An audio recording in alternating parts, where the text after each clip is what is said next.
Hello, good morning. I'm Miss Maya, Ryan's teacher. How are you? Thank you for making time for this meeting to partner to support Ryan's growth. It has been a pleasure having her in my class, and I'm excited to share how amazingly Ryan has progressed in her reading comprehension over these 9 weeks. I have noticed that how hard she works during this small group time. She is incredibly resilient and always tries her best, even when the reading passages get challenging. Her ability to connect what she reads to her own life experiences is a real strength we are seeing in class. Rian's progress monitoring data shows consistent progress each week, which I would like to share with you in detail. Based on the recent monitoring data, her baseline score is 35, and in the first week, she scored 38. In the third week, it is 40, and in the fifth week, it is 42, and in the seventh week, it is 45, and in the ninth week, it is 48. The intervention goal is to reach 50. This data shows steady improvement, and Rian is moving positively forward to close the gap in the reading comprehension.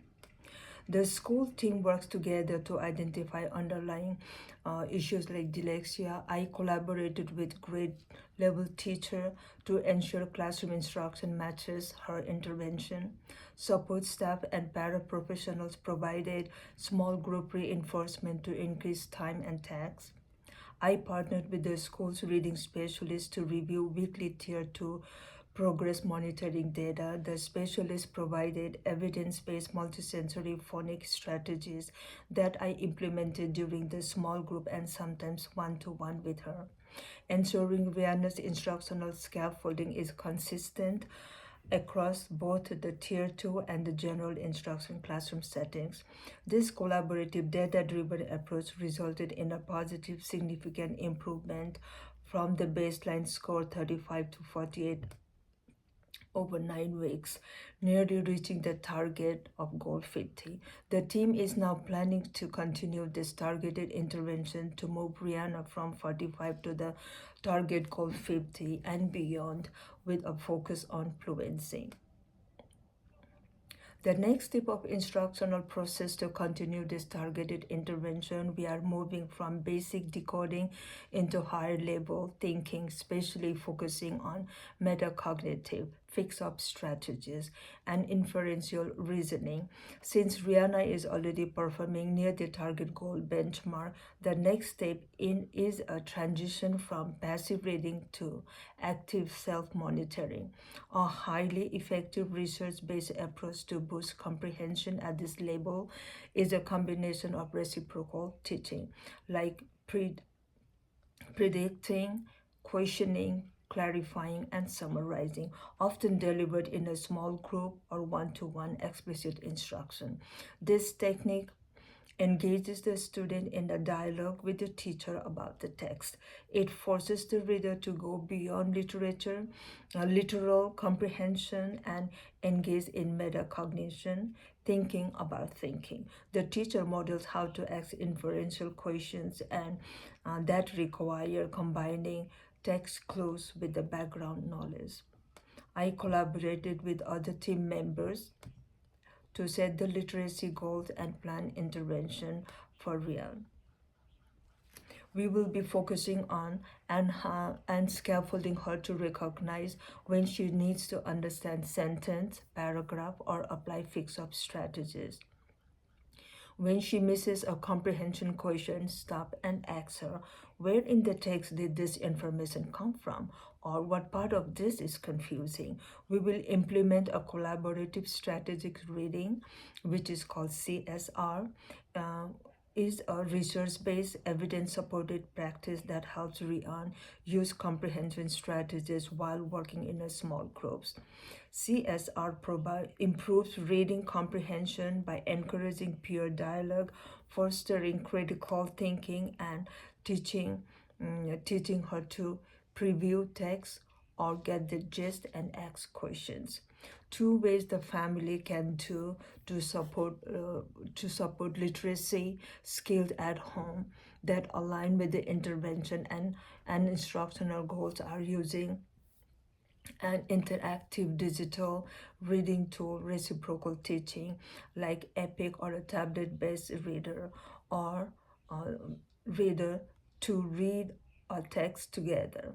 Implementing the four parts of reciprocal teaching, such as predicting, questioning, clarifying, and summarizing, by pausing every few pages. And the child uses the technology to highlight confusing words, clarifying or using the digital quiz feature to test their own understanding, fostering self-monitoring and comprehension. And the non-technology strategy, think aloud and inferential dialogue, parents need to model.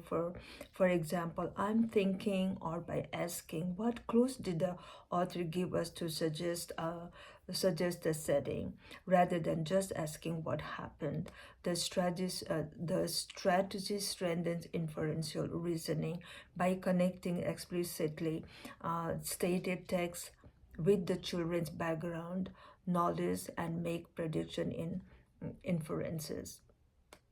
The two community resources that will help that will sup- that will support the family in helping the student are local libraries such as Queen's Library or the New York State Library, and Reach Out and Read, which provide free books, tutoring, literacy focus family engagement to support students in reaching their literacy goals. Educators can celebrate literacy intervention success in different ways, such as using the visual progress trackers like graph chart and portfolios, and make fluency and decoding gains tangible, allowing students to see the improvement, giving shout outs, sending positive notes home, or making phone calls to boost confidence.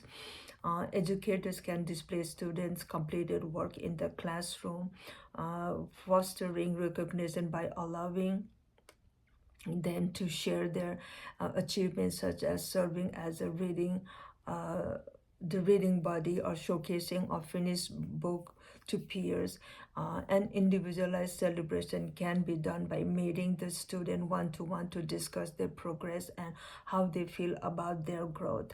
And families can celebrate literacy success at home by hanging up drawing or stories the child has done, showing that their literacy work is valued. Celebrating milestones by creating a We Read It board or a paper chain to celebrate each book finish, helping children feel a sense of accomplishment, encouraging and letting them choose their own reading material, including comics and magazines, to build a love of reading. This method, both at school and at home, foster positive, encouraging environment that strengthens literacy skills to build confidence. The effective follow-up communication with the family on the student's progress will be consistent, proactive, and multi-channel approach.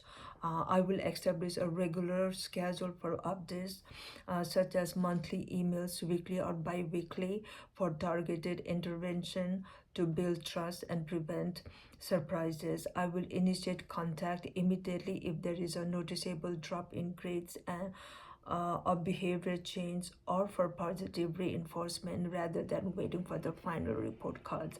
I will encourage parents to share insights on home routines, learning styles, and interests, to tailor support. I will use variety of methods to communicate with the families' progress, such as and emails, phone calls, or Class Dojo, and use digital portals, apps, to accommodate busy, diverse families for real-time access to grade and behavior tracking. Thank you.